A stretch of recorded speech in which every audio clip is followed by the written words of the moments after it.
bersama. Di sini saya akan menjelaskan tentang definisi kewirausahaan. Yang pertama yaitu evolusi konsep kewirausahaan. Kita perlu mengetahui apa itu evolusi. Evolusi yaitu perubahan. Jadi di sini perubahan konsep kewirausahaan. Dalam bahasa Belanda yaitu entreprendre, yang artinya melakukan kegiatan, mengatur dan mengorganisasi apa yang diorganisasikan, yaitu kembali membaca jejak sejarah tentang kewirausahaan. Selanjutnya, menurut Rikal Kontilan, kewirausahaan merupakan kegiatan yang mengambil risiko dalam kewirausahaan. Dan selanjutnya di Inggris, para wirausahaan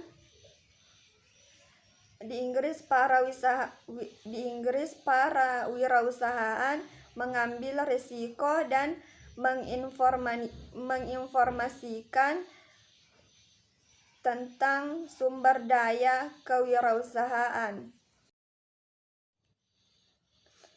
Selanjutnya yang kedua yaitu definisi baru kewirausahaan. Yang pertama, kewirausahaan merupakan kegiatan kerja yang berbeda dengan kegiatan-kegiatan rutin yang terjadi dalam aspek kepemimpinan. Yang kedua yaitu kewirausahaan merupakan pengambilan inisiatif,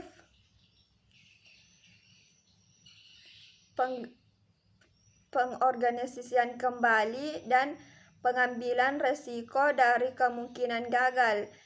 Yang ketiga, kewirausahaan merupakan inovator, penggerak pembangunan yang mengubah peluang menjadi ide yang dapat dijual dan dapat meningkatkan nilai tambah melalui efisiensi waktu, tenaga kerja, uang, dan menambah keterampilan. Dan yang terakhir, kewirausahaan merupakan katalis yang agresif untuk perubahan bisnis dan pertumbuhan ekonomi dunia. Baik, adapun selanjutnya adalah pembahasan mengenai mitos kewirausahaan. Mitos berarti sesuatu yang tidak benar adanya atau sesuatu yang tidak bisa dipercaya begitu saja. Nah, adapun mitos-mitos yang berkembang dalam dunia kewirausahaan, adapun yang pertama yaitu wirausahaan. Wirausahaan merupakan orang yang cenderung bertindak bukan pemikir. Nah, hal ini tidak sepenuhnya benar, walaupun memang benar bahwa wirausaha itu cenderung merupakan orang yang lebih suka bertindak. Namun tidaklah benar jika orang-orang menggolongkan wirausaha adalah orang yang bukan pemikir. Nah, pada intinya wirausahaan adalah orang yang bertindak dan juga berpikir, karena sebelum ia melakukan sesuatu maka ia harus memikirkan apa yang akan dilakukannya. Sebagai entrepreneurship, seseorang harus memikirkan bagaimana metode atau taktik-taktik yang akan dilakukan untuk berwirausaha. Nah, sebagai contoh, sekarang ini lebih disukai yaitu business plan. Nah, yang lebih jelas dan juga lebih lengkap, yang menunjukkan bahwa wirausaha juga dituntut untuk berpikir, bahkan wirausaha sama pentingnya dengan kecenderungan mereka untuk bertindak. Nah, ketika mereka berpikir, maka akan melahirkan tindakan-tindakan nantinya. Nah, adapun selanjutnya mitos kedua yakni mengenai kewirausahaan merupakan bakat yang dibawa sejak lahir atau seorang itu dari lahir. Nah, selama ini banyak pihak yang lebih percaya bahwa kewirausahaan itu tidak bisa diajarkan ataupun dipelajari.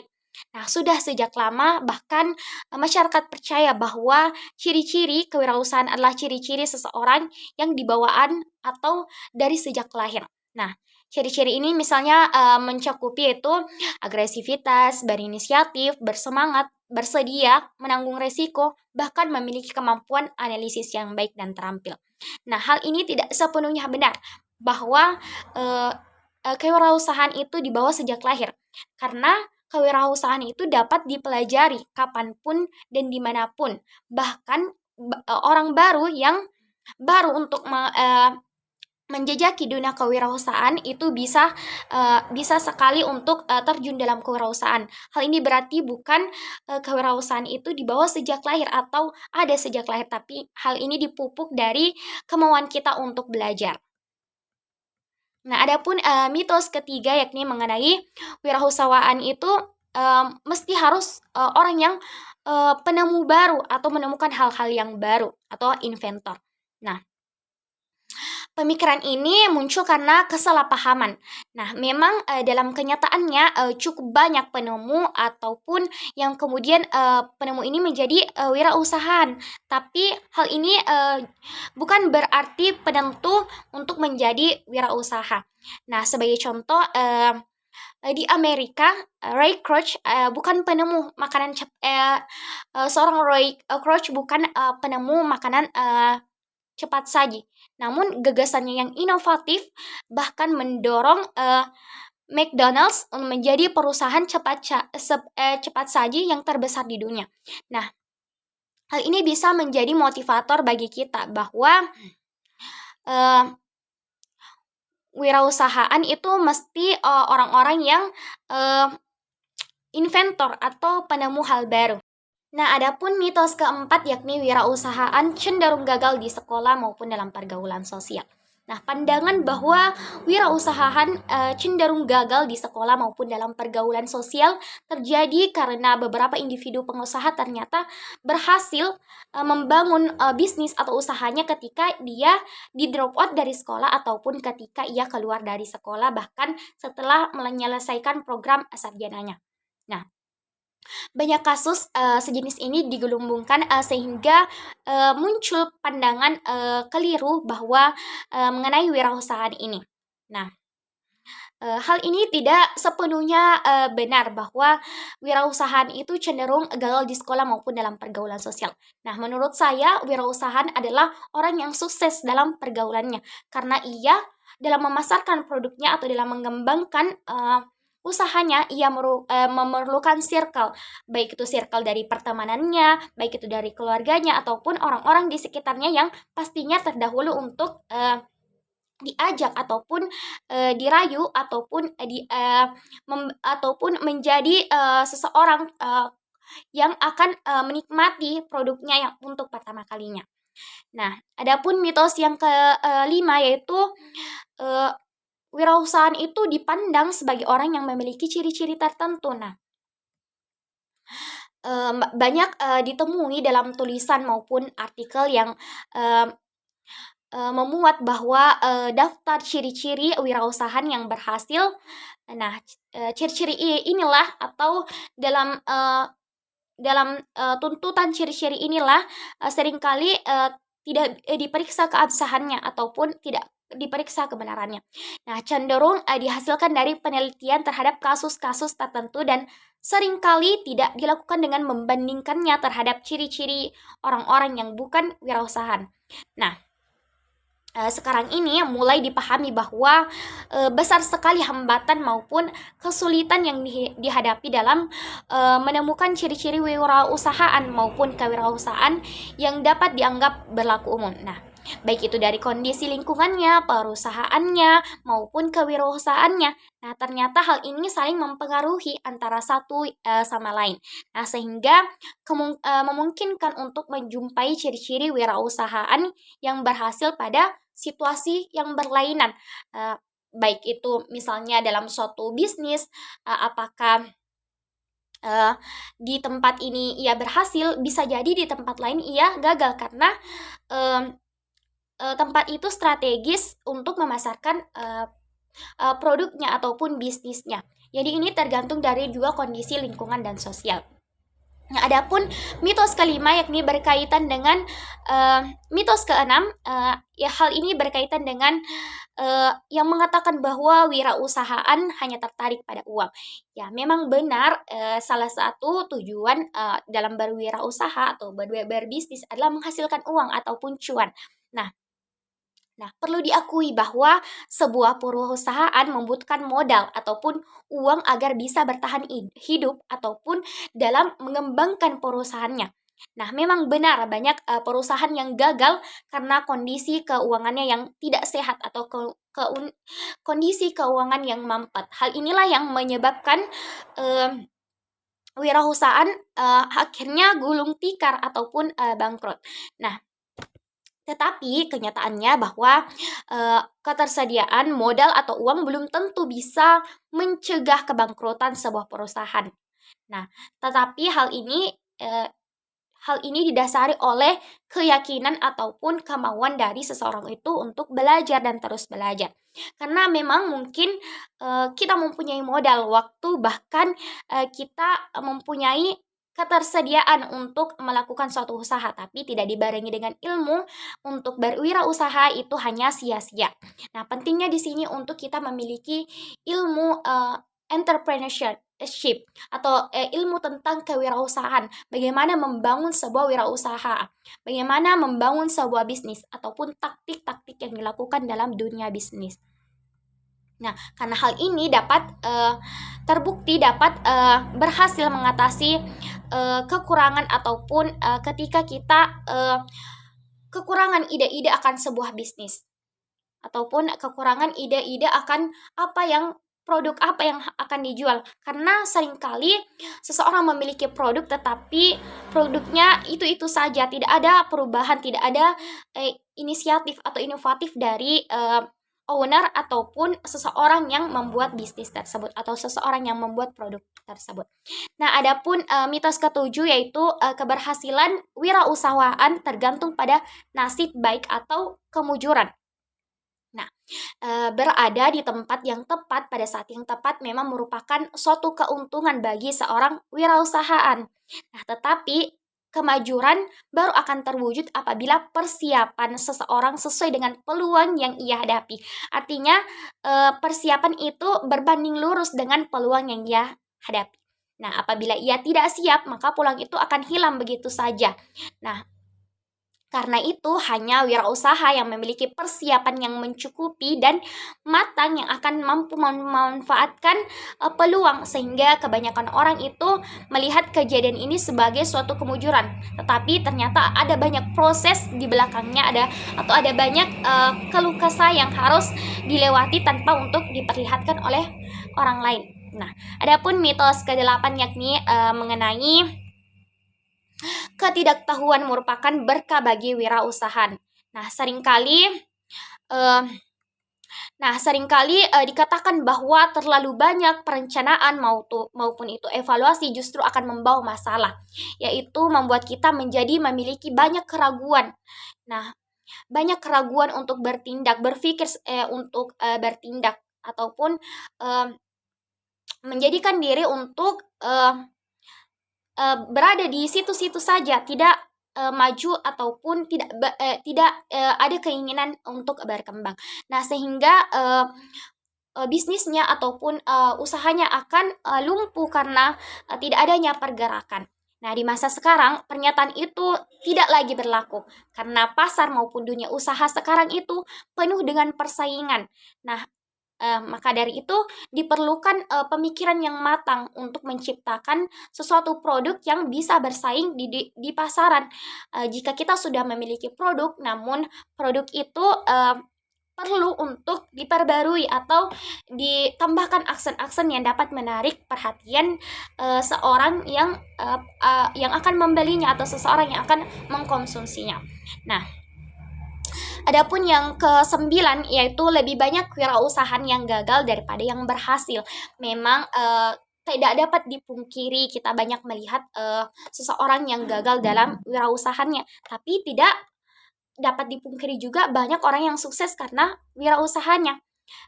Karena memang benar bahwa kebanyakan wirausahaan itu berulang kali mengalami kegagalan sebelum mampu mencapai titik puncak. Bukankah untuk mendaki sebuah gunung kita kita seringkali terperosot, bahkan kita seringkali terjatuh. Nah, kegagalan di sini memang memberikan banyak pelajaran kepada orang yang bersedia belajar dari pengalaman tersebut. Nah, kegagalan ini biasanya yang dapat mendorong seseorang untuk bangkit ataupun seseorang yang dapat membangun usahanya kembali karena ia telah belajar dari kegagalan yang telah ia lewati. Nah, adapun Adapun mitos terakhir atau mitos ke-10 yakni wirausahaan adalah pengusaha yang bersifat Bismillahirrahmanirrahim. Assalamualaikum warahmatullahi wabarakatuh. Baik, saya atas nama Nur Afni, prodi 19 di sini saya akan melanjutkan penjelasan dari teman-teman saya, yaitu pendekatan konsep kewirausahaan. Pendekatan konsep kewirausahaan ada dua, yaitu makro dan mikro. Dan makro ini adalah faktor kesuksesan atau gagal dalam lingkungan, keuangan, perpindahan politik, budaya dan ekonomi. Di sini pandangan makro terhadap kewirausahaan menunjukkan adanya sejumlah faktor yang berkaitan dengan sukses atau gagalnya usaha yang dijalankan oleh seseorang wirausahawan. Faktor-faktor ini mencakup berbagai proses dari luar atau eksternal yang seringkali berada di luar kendali seseorang kewirausahaan. Adapun di sini mikro yaitu menjelaskan tentang ciri-ciri peluang usaha, strategi pasar yang khas, tenaga kerja, produk yang khas, sumber yang khas. Adapun yang menjelaskan di sini setiap orang pasti memiliki potensi dan bebas untuk memilih menjadi entrepreneur. Apa yang sebenarnya mendorong seseorang memilih menjadi entrepreneur? Sebelumnya akan dicoba dijelaskan ciri-ciri umum yang sering dianggap berkaitan dengan entrepreneur yang sukses dan juga elemen-elemen yang menyebabkan kegagalan. Dengan cara seperti ini diharapkan dapat diperoleh pemahaman yang lengkap tentang perilaku entrepreneur, sehingga pemahaman tersebut bisa menjadi acuan untuk mengukur potensi setiap orang untuk menjadi pengusaha. Entrepreneur dianggap sebagai menjadi landasan dari sistem usaha dalam perekonomian Amerika. Entrepreneur dianggap sebagai pelaku usaha yang salah satunya memperbaharui diri dalam perekonomian dan penanggung jawab risiko dalam penciptaan usaha baru, sehingga biasanya merupakan orang yang optimis, pekerja keras, yang berpendirian teguh, yang memperoleh kepuasan besar karena mampu mencari nafkah secara mandiri. Memulai usaha bukan hanya memerlukan gagasan, tetapi juga memerlukan orang yang istimewa. Seseorang entrepreneur yang menggunakan rencana dan pertimbangan dan tepat, serta kesediaan menanggung risiko untuk mendukung penghasilannya. Sekian dan terima kasih. Mungkin itu saja yang bisa saya jelaskan. Demi dan kurangnya mohon dimaafkan. Wabillahi taufiq wal hidayah. Wassalamualaikum warahmatullahi wabarakatuh. Akan melanjutkan materi sebelumnya, yakni pendekatan perspektif kewirausahaan. Membahas mengenai pendekatan.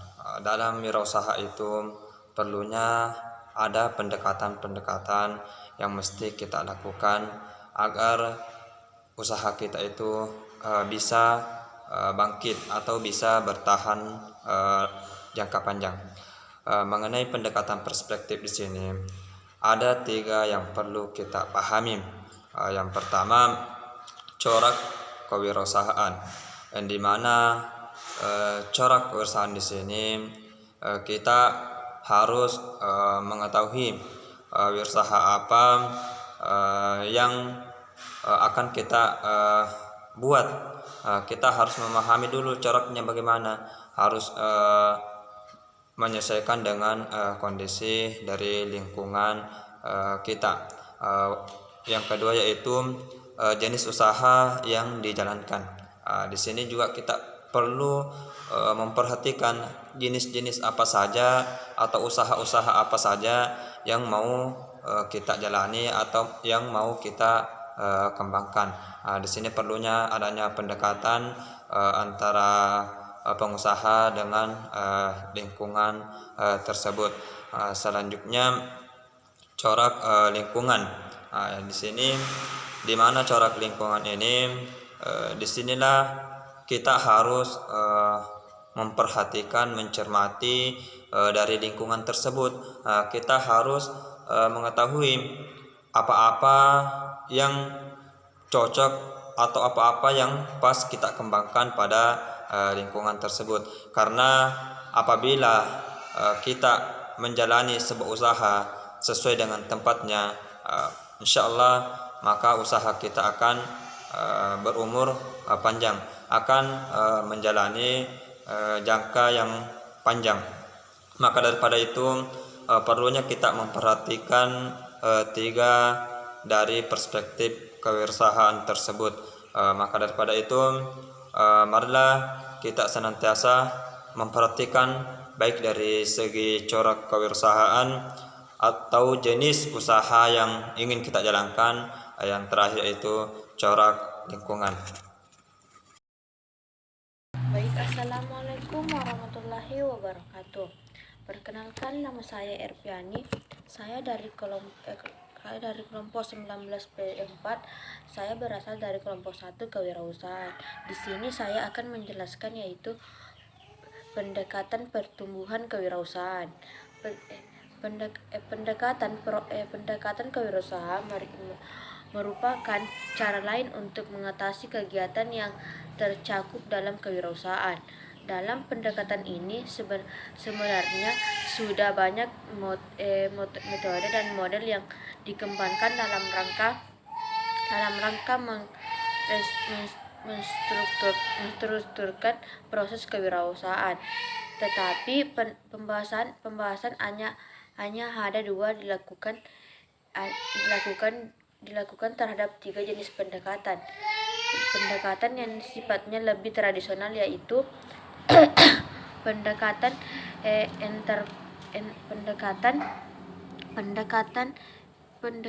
entrepreneurial level atau pendekatan asymmetric process dan pendekatan multidimensional. Pendekatan terakhir ini mencoba menggabungkan individu, lingkungan dan proses.